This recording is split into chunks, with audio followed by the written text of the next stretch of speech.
चिंकी और जादुई जंगल की कहानी। एक बार की बात है, एक छोटे से गांव में चिंकी नाम की एक प्यारी और जिज्ञासु लड़की रहती थी। उसकी सबसे बड़ी खासियत यह थी कि वह हर चीज के बारे में जानने की कोशिश करती और नई नई जगहों की खोज करने में रुचि रखती थी। एक दिन जब वह अपने घर के पास के जंगल में खेल रही थी, उसे एक अजीब सी चमचमाती हुई किताब मिली। किताब के ऊपर सोने के अक्षरों में लिखा था, जादुई जंगल का रास्ता। चिंकी ने उत्सुकता से किताब खोली। जैसे ही उसने पहला पन्ना पलटा, अचानक एक चमकदार रोशनी हुई और वह जंगल के एक बिल्कुल अनजान हिस्से में पहुंच गई। यह कोई आम जंगल नहीं था।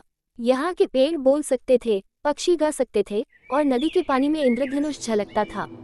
जादुई दोस्त। जंगल में भटकते हुए चिंकी की मुलाकात गब्बू नाम के एक खरगोश से हुई। गब्बू सफेद फर और लाल टोपी पहनकर घूम रहा था।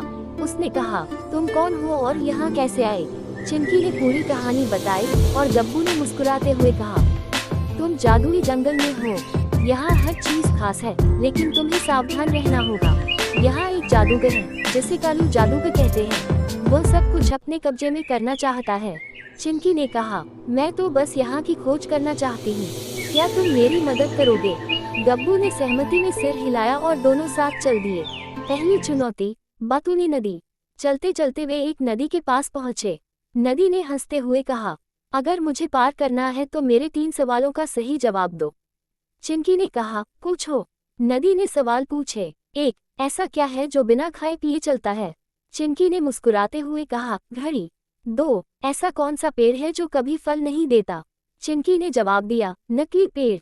3. वह क्या है जो बढ़ती है लेकिन अपना वजन कम करती है? चिंकी ने सोचा और कहा, मोमबत्ती। नदी खुश हुई और उन्हें पार करने दिया। दूसरी चुनौती, संगीत का पहरा। नदी के पार एक बड़ा मैदान था। वहां कई पक्षी गा रहे थे, लेकिन उनकी आवाज में गड़बड़ थी। गब्बू ने कहा, चिंकी, यहाँ से आगे बढ़ने के लिए हमें पक्षियों की धुन ठीक करनी होगी। चिंकी ने ध्यान से सुना और पाया कि कुछ पक्षी गलत सुर में गा रहे थे।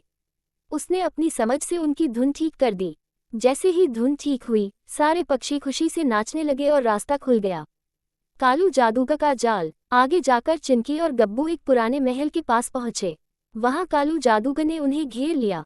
उसने गब्बू को जादू से कैद कर दिया और चिंकी से कहा, अगर तुम मेरे 3 पहेलियों का सही जवाब नहीं दे पाई तो मैं तुम्हें भी कैद कर लूंगा।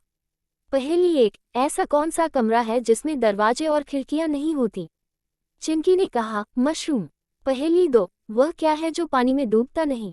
चिंकी ने कहा, बर्फ। पहेली 3, ऐसी चीज जो जितनी खाली होगी उतना ही हल्की होगी। चिंकी ने जवाब दिया, गुब्बारा। जादूगर गुस्से से आग बबूला हो गया, लेकिन वह हार मान गया। उसने गब्बू को आजाद कर दिया और खुद भाग गया। जंगल का रहस्य। महल के अंदर उन्हें एक और जादुई किताब मिली। किताब ने बताया कि इस जंगल का सबसे बड़ा खजाना मित्रता और सहयोग है। चिंकी और गब्बू ने मिलकर जंगल को कालू जादूगर से बचाया और सभी जीवों को आज़ादी दिलाई। जब चिंकी वापस अपने गांव पहुंची तो उसने उस किताब को अपने दोस्तों को दिखाया और कहा, जादू हर जगह है, बस हमें उसे ढूंढने की जरूरत है।